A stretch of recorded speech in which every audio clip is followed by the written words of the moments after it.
নমস্কাৰ বন্ধু বান্ধৱীসকল বিএড কৰিব বিচৰা প্ৰাৰ্থীসকলৰ কাৰণে এটা খুব ভাল খবৰ নতুন শিক্ষানীতি অনুসৰি আপোনালোকে নিশ্চয় জানে বিএড পাঠ্যক্ৰম 4 বছৰীয়া হ'ব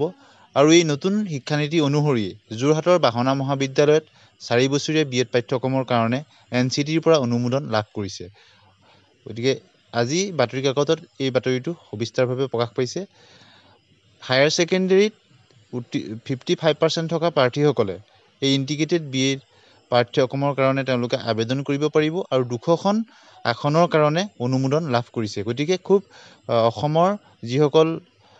বিএড কৰিব বিচৰা প্ৰাৰ্থী আছে তেখেতলোকৰ কাৰণে খুব এটা সুখবৰ বুলি ক'ব লাগিব যেহেতু 200খন আসনৰ কাৰণে অনুমোদন লাভ কৰিছে 2024-25 বৰ্ষৰ কাৰণে এই অনুমোদন লাভ কৰিছে এতিয়াৰ পৰা হায়াৰ সেকেন্ডাৰীত 55% থকা আৰ্টছ আৰু সায়েন্সৰ যিসকল প্ৰাৰ্থী তেওঁলোকে অনলাইন যোগে আবেদন কৰিব পাৰিব গতিকে আজি বাতৰি কাকতত এই বাতৰিটো সবিস্তাৰিতভাৱে প্ৰকাশ পাইছে ৰাষ্ট্ৰীয় শিক্ষানীতি 2020 অনুসৰি 4 বছৰীয়া শিক্ষক প্ৰশিক্ষণ তথা বিএড পাঠ্যক্ৰম অন্যতম হিচাপে বিবেচিত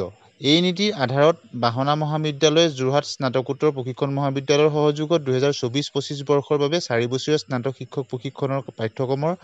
দ্বৈত ডিগ্ৰীৰ কলা আৰু বিজ্ঞান উভয় শাখাতে আৰম্ভ কৰিবৰ বাবে National Council for Teacher Education অৰ্থাৎ এনচিটিৰ ফালৰ পৰা অনুমোদন লাভ কৰিছে ডিব্ৰুগড় বিশ্ববিদ্যালয়ৰ অধীনত মহাবিদ্যালয়সমূহৰ ভিতৰত প্ৰথমবাৰৰ বাবে মাধ্যমিক পৰ্যায়ত ক্ৰমে নৱম দশম একাদশ দ্বাদশ শ্ৰেণীৰ শিক্ষক নিযুক্তিৰ বাবে বিএ বিএসসি বিএড আৰু উচ্চ প্ৰাথমিক পৰ্যায়ত ষষ্ঠ সপ্তম অষ্টম শ্ৰেণীৰ শিক্ষক নিযুক্তিৰ বাবে মুঠ 4টা পাঠ্যক্ৰমৰ 200খন আসনৰ নামভৰ্তিৰ বাবে অনুমোদন লাভ কৰা হৈছে এই ক্ষেত্ৰত উচ্চতৰ মাধ্যমিকত 55% নম্বৰ লৈ উত্তীৰ্ণ হোৱা ছাত্ৰ-ছাত্ৰীয়ে নামভৰ্তিৰ বাবে নেশ্যনেল টেষ্টিং এজেন্সিয়ে পৰিচালনা কৰা ৰাষ্ট্ৰীয় সামূহিক প্ৰৱেশ পৰীক্ষা দিব লাগিব এই প্ৰৱেশ পৰীক্ষাৰ নামভৰ্তিৰ অনলাইন আবেদন এনটিএ পোৰ্টেলৰ যোগে 30 এপ্ৰিলৰ ভিতৰত কৰিব লাগিব এই ক্ষেত্ৰত ৰাজ্যিক শিক্ষা গৱেষণা আৰু প্ৰশিক্ষণ পৰিষদৰ সঞ্চালক ডক্টৰ নিৰদা দেৱী অতিৰিক্ত সঞ্চালক ডক্টৰ জয়ন্ত কুমাৰ শৰ্মাৰ পৰামৰ্শ আৰু পৰ্যালোচনাৰ লগতে